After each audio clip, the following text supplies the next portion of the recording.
तीव्र उतार, खोल दरी आणि 21 टन ज्वलनशील गॅस. चालकाच्या एका निर्णयाने वाचला एक्सप्रेसवेवरील मोठा अनर्थ.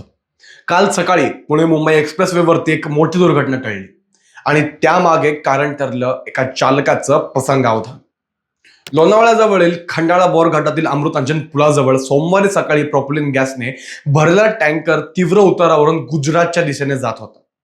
टँकरमध्ये तब्बल 21 टन ज्वलनशील गॅस होता. अचानक घाटात उतरताना टँकरचे ब्रेक निकामी झाले. समोर तीव्र उतार आणि बाजूला खोल दरी.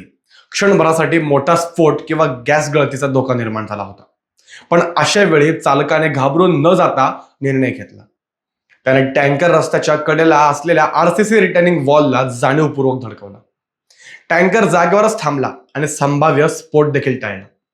काही क्षणांचा तो निर्णय शेकडो प्रवाशांचे जीव वाचवणारा ठरला. घटनेनंतर सुरक्षेच्या कारणास्तव मुंबईकडे जाणारी वाहतूक काही काळ पूर्णपणे बंद ठेवण्यात आली. महामार्ग police, IRB patrolling team, fire brigade, delta force, Maharashtra सुरक्षा बल आणि हेल्प फाउंडेशनचे तज्ज्ञ तात्काळ घटनास्थळी दाखल झाले.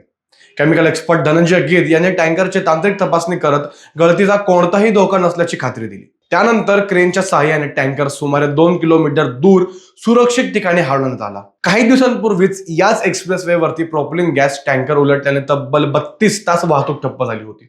त्यामुळे सलग दुसऱ्यांदा अशा प्रकारची घटना घडल्याने प्रश्न उपस्थित होतो. धोकादायक रसायनांची वाहतूक करणाऱ्या वाहनांची फिटनेस तपासणी किती काटेकोरपणे होते? या घटनेने मोठा अनर्थ टळला असला तरी भविष्यात अशा घटना टाळण्यासाठी अधिक कडक सुरक्षा उपाययोजना आणि नियमित तपासणी गरजेच्या असल्याचं पुन्हा एकदा स्पष्ट झालेलं आहे. एक चालक जागा राहिला आणि एक्सप्रेसवेवरील शेकडो जीव सुरक्षित राहिले. त्यांनी जर प्रसंगावधान बाळगलं नसतं तर शेकडो जीव जाण्याची देखील इथे संभावना होती. या गोष्टीवरती तुम्हाला देखील काय वाटतंय आम्हाला कमेंटच्या माध्यमातून सांगायला विसरू नका आणि पाहत राहा पुण्यातलं सगळ्यात fastest growing channel news dots.